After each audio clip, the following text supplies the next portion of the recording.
C'est un jour à la fois, un pas à la fois. C'est très difficile. Claude Camiran marche depuis un peu plus de 45 jours sur les routes du Canada.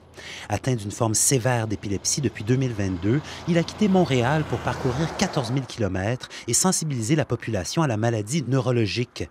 Un projet lancé au grand désespoir de son neurologue. Les médicaments, j'en avais 3 pour l'épilepsie, 7 pour contrer les effets négatifs de ces médicaments-là. J'ai tout lâché, mon neurologue n'est pas content. Bourré de médicaments, ça joue sur le mental, c'est dur sur le foie.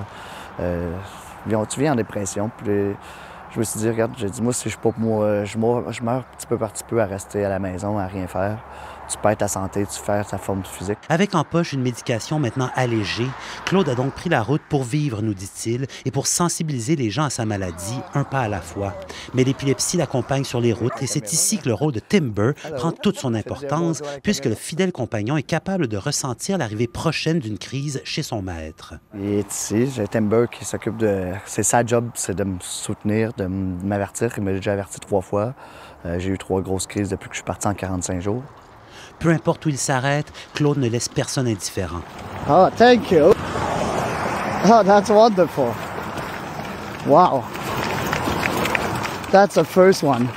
You see that, guys? Que ce soit des inconnus qui ont vu ses publications sur les réseaux sociaux ou des gens qui passaient simplement par là, Claude suscite la curiosité et l'empathie. Il y en a qui viennent me voir dire qu'ils ont perdu de la famille due à l'épilepsie, qui sont derrière moi. Puis j'ai du monde qui ont voyagé des 100 km pour venir me voir. C'est juste pour venir me donner une donation. Puis c'est pas une grosse donation, des fois c'est un 20$.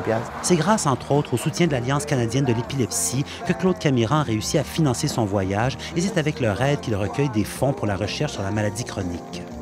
Sinon, si vous voulez me rejoindre sur la route, faire un petit bout, 1 kilomètre ou 2, vous êtes les bienvenus. Ici Ezra Belot-Cousineau, Radio-Canada, Sudbury.